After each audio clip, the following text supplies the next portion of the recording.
Hello. Do you like my bow tie, my papillon?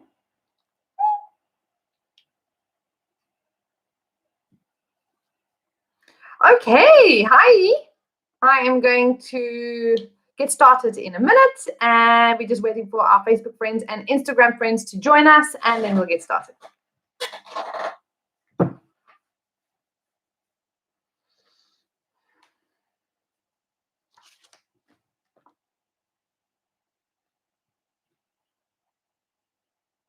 Hi, Abdullah. You're like my biggest fan. Woohoo! Are you ready? Are you ready? I just saw you a minute ago.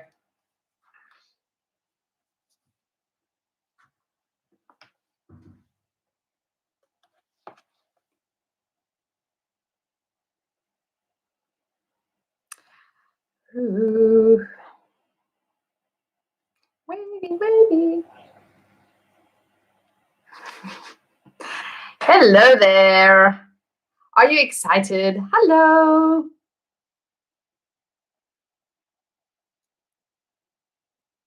You are seriously, like my biggest fan, Abdullah. Amazing. Hello there, Khalid. Okay, guys, so today we are going to be looking at how to write a professional email. I'm focusing, of course, on the most important vocabulary or the most important phrases that you can study and remember to then use in your professional emails, so your formal emails. All right, so the first thing that you want to do is you want to start with a greeting, right? So how do we start a greeting for a professional email? So we can start with dear and the person's name. So dear Nicoletta, or you can also use dear and the title, Mr., Mrs., Doctor, Professor, and their surname, Dija, whatever their surname may be. For many people there, I've been taught, I've been asked, but isn't there a more formal way? Guys, there is no more formal way to do it. That is as formal as it gets in English. I know that in many languages, there's a ton of other ways that you can formally open your email, but in English, it's dear Nicoletta or dear Mr., Mrs., Professor, Dr. Dija. And if you do not know the person's name or surname, you can say to whom it may concern. To whom it may concern. And if you don't know whether it's a man or a woman, you can say dear sir or dear madam. So let me recap. Dear Nicoletta, first name. Dear Mr., Mrs., Doctor, Professor Dija, surname. To whom it may concern, or dear sir or madam, if you do not know who you are emailing, right? So that is your first thing. There's no other or more formal way to go about this. The second thing you want to do is you will do this only if you are replying to a professional email. If you are not replying and you're starting the email, then you skip this part. You go directly to tip number 3. But tip number 2, if you are replying to an email, you have to thank first. So you always thank your sender. And these are some examples. Hello. These are some examples. Thank you for contacting English One. Thank you for your reply. Thank you for getting back to me. And thank you for your prompt reply or your swift reply. Prompt and swift means quickly, quick. And this is really important. I think for me it's exceptionally important that My emails are answered quickly. I don't like to wait too long for a reply. So swiftly or promptly. Thank you for contacting English One. Thank you for getting back to me. Thank you for your reply, and thank you for your swift or prompt reply. So, like I said before, hi Anna. Like I said before, please,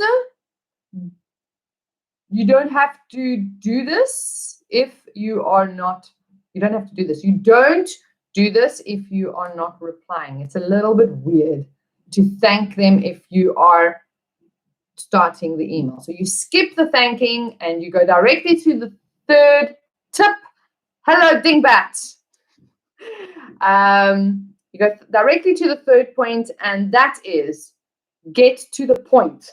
State your purpose, people. State your purpose. Get to the point. Don't waffle, beat about the bush, because you'll lose your reader instantly. So be short, precise, use short sentences, be precise in what you need to say, and exceptionally important, you need to pay attention to your grammar, your punctuation, and your spelling. This is your professional image. If you are not clear on it, copy it and put it in a spell checker and a grammar checker before you send. So check your work first, right? And your phrases to prompt, or your prompt phrases for this particular part are, I'm writing to inquire about, or I'm writing in reference to, or regarding to. I'm writing in reference to, which means I'm writing about. But you don't, that's not professional. You want to say, I'm writing in reference to, and I'm writing to inquire about, which I'm writing to ask you X, Y, and Z. Okay. So state your purpose, get to the point, check your spelling, grammar, and punctuation before you send. All right. And don't waffle. No good. All right. The fourth tip is your closing comment. This is before you end. Hello. Look at you. Hello. Before you end, you have a closing comment, and it is considered polite to thank your reader again. So you might have thanked them before because they replied to an email. So it's fine. It's not, you're not going overboard. You will thank them for reading your email, and you'll do so in a variety of ways. Here are your prompts. Thank you for your consideration. Thank you for your patience. Thank you for your cooperation. You can combine it. Thank you for your patience and cooperation. You can also go to, if you have any questions, don't hesitate to contact me. Or simply, I look forward to hearing from you. I look forward to hearing from you. Hi, guys. So these are your closing comments before you end. All right. Thank you for your consideration.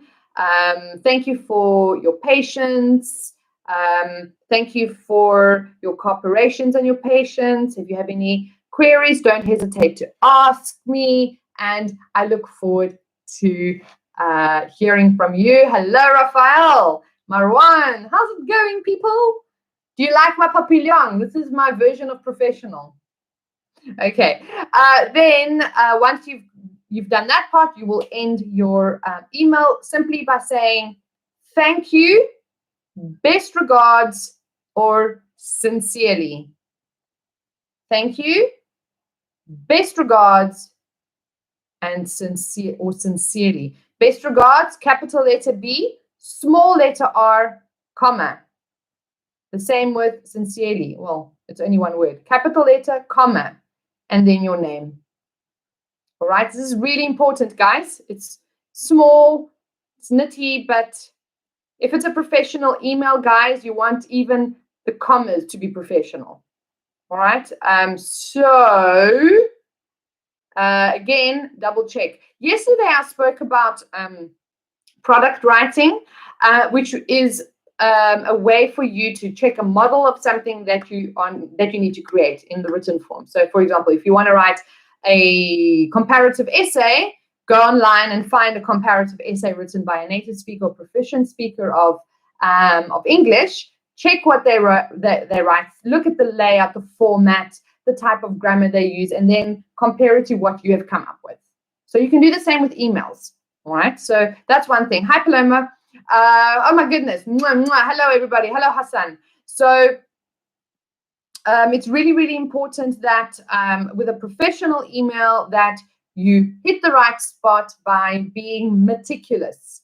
And take it from me, shorter, punchier, crisper emails, way better than long emails. Okay, long-winded is not a good thing. All right, never, ever, ever end a professional email with best wishes or cheers. It sounds obvious, don't say cheers, but you would be surprised at how many, or love. Okay, it doesn't matter where you come from. If you're writing a professional email in English, you only use thank you, best regards, or sincerely, guys.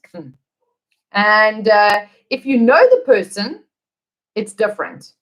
But even so, if you know the person and it's a professional environment, you might want to keep it professional and just say thank you or thanks. All right, good. All right, so those are my tips. Keeping it simple is the most important. And then, you know, there is an interesting aspect to writing emails, particularly professional emails, that sort of like takes me back to my school days where before emails, there were letters and you had to write a formal letter.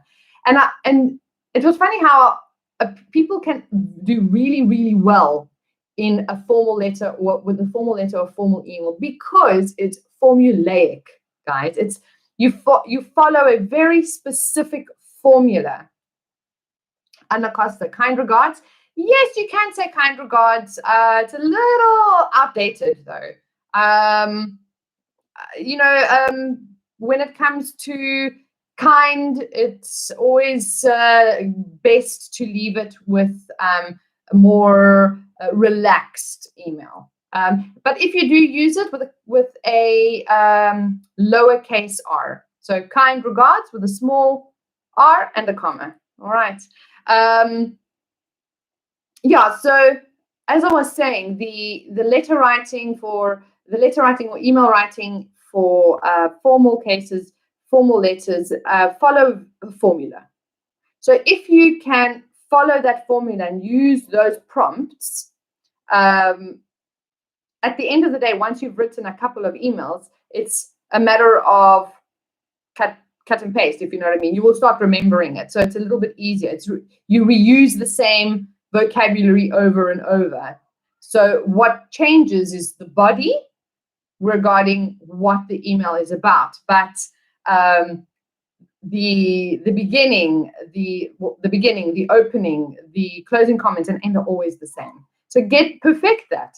It's easy. Mathematics. All right. So the other thing you want to remember is always check your work. If you don't have a person to help you with the checking, you can just put it in a spell grammar checker and it will do it for you. And if you are sending attachments, please don't forget to send them. Just check that you've attached the attachments. I know that I've done that a million times. It's not a good thing. And then, guys, this is a generic.